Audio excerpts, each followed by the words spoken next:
بسم الله الرحمن الرحيم. ازيكم يا حبايبي؟ عاملين ايه؟ وحشتوني كتير من الفيديو اللي فات لحد دلوقتي. طبعا احنا معانا النهارده الطريقه بتاعتنا. تعالوا يلا نبدا نشوف طريقه الرز المعمر. طبعا طريقه الرز المعمر سهله وبسيطه ما فيهاش اختلاف، بس طبعا في ناس تقول لك الرز بيحصل مني او الرز بيبوظ مني. طبعا تعالوا نعرف ايه السبب. تعالوا نتعرف على المكونات بتاعتنا الاول. احنا معانا كوبايتين رز مصري. طبعا هتشوفوا الكميه كتير لكن هي مش كتير والله، ده هي عشان خاطر انا سبتها منقوع لمده ربع ساعه. عمل معايا كده، تمام، عمل معايا كده، اداني الحجم بتاعه زاد. طبعا هو ده السر اللي يخلي الرز بتاعك يحصل او لا. سيبيه منقوع لمدة ربع ساعة او 10 دقايق في المية لحد ما تحس ان هو بدأ ان هو يزيد. ده كده هيديكي ان شاء الله معاكي الرز حلو ومش هيحصل معاكي باذن الله. معانا طبعا الملح بتاعنا حسب الحاجة. معانا معلقتين السمنة، تمام. معانا كيلو اللبن، وده البرام بتاعنا. طبعا بحب انا اعمل في البرام البايركس، ده حلو برضو زيه زي الفخار بالظبط يا جماعه. تعالوا يلا نبدا. بسم الله الرحمن الرحيم. تمام. تمام، احنا حاطين الرز بتاعنا اهوت في البرام بتاعنا. تعالوا بقى نضيف عليه اللبن. نقول بسم الله.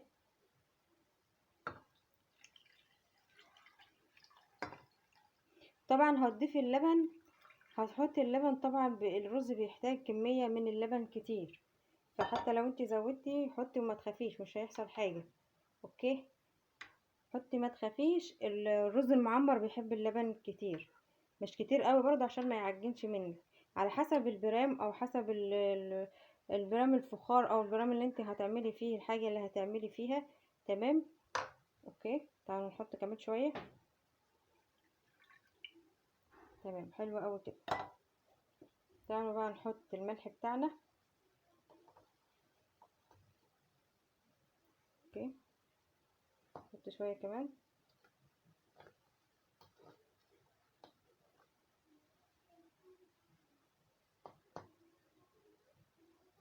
هنقلب كويس. طبعا انت مش هتحطي السمنه الا اخر حاجه. في ناس بتحط السمنه يا جماعه بعد ما الرز بيتشرب خالص اللبن وبيعمل الوش بتاعه في الفرن، بيطلعوه وبعد كده يحطوا السمنه. لا، انا بحب الطريقه دي لان انا ما بحبش ان انا ابوظ شكل البرام بصراحه وهو طالع من الفرن. بيبقى شكله حلو قوي وفي نفس الوقت احسن. السمنه لما تتشرب مع حبات الرز بيبقى احسن لك، بيبقى احلى واطعم، وبيديكي طعم حلو في الاخر، وبيديكي شكل حلو قوي. تمام. تعالوا بينا نحط يلا السمنه ونرجع لكم. طبعا احنا حطينا السمنه معانا او الزبده او القشطه. طبعا انت طبعا لو حبيتي عندك قشطه وحبيتي تحطيها يا ريت، ده يبقى طعمه حلو قوي، هيطلع حلو قوي. طبعا احنا حطينا معلقتين سمنه. هتحطي معلقتين السمنه او معلقتين الزبده طبعا، وهتسيبيهم كده هما كده كده على الوش. لما هتبدا السخونيه تعمل في الطاجن او في البرام او في الطاجن بتاعنا، هتسيحوا مع اللبن، ما اقولكيش هيبقى عامل ازاي. تمام. تعالوا بينا يلا ان شاء الله ندخله الفرن. يلا بينا هندخله الفرن، وبعد كده لما يطلع هنوريه لكم ان شاء الله. هو بسيط يا جماعه، ما فيهوش اي حاجه. وقبل ما ندخله الفرن احب اشكر كل الناس الجديده اللي عندي على القناه، شرفوني وشرفتوا القناه ونورتوها وزدتوها شرف ونور وزدتوني معرفه والله بامانه، واحب اشكركم كتير. واحب اقول للناس بالله عليكم يعملوا لايك عشان خاطر الفيديوهات تترفع، وبالله عليكم شيروها.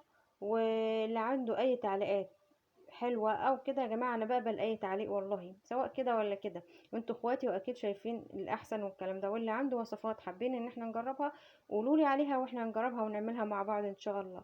تعالوا ندخل يلا البرايم في الفرن، وبعد كده لما يطلع هنصوره ونشوفه هيبقى عامل ازاي. زي ما انتوا شايفين يا حبايب قلبي، شوفوا الطعامة والحلاوة، ما شاء الله عليه، جميل ازاي. تمام. زي ما انتوا شايفين، وادي النهارده دي كانت وصفتنا النهارده. وهو اصلا مش محتاج وصفه، ده هو بسيط يعني سهل هتعمليه. انت بس تظبطي مقدار الرز مع مقدار اللبن، هتبقى الدنيا تمام.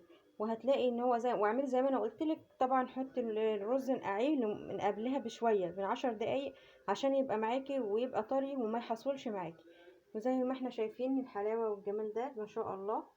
اهو، والرزايه جميله. والرزايه جميله، شايفين اهو، شايفين الجمال.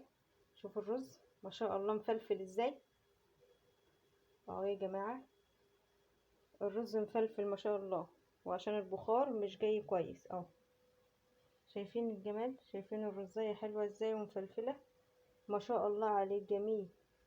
وبألف هنا وبألف عافية، وما تنسوش اللايك والشير والسبسكرايب بالله عليكم. تمام، اعملوا لايك وشير وسبسكرايب وفعلوا الجرس عشان يوصل لكم كل جديد في القناة عندي. مع السلامة في فيديو جديد.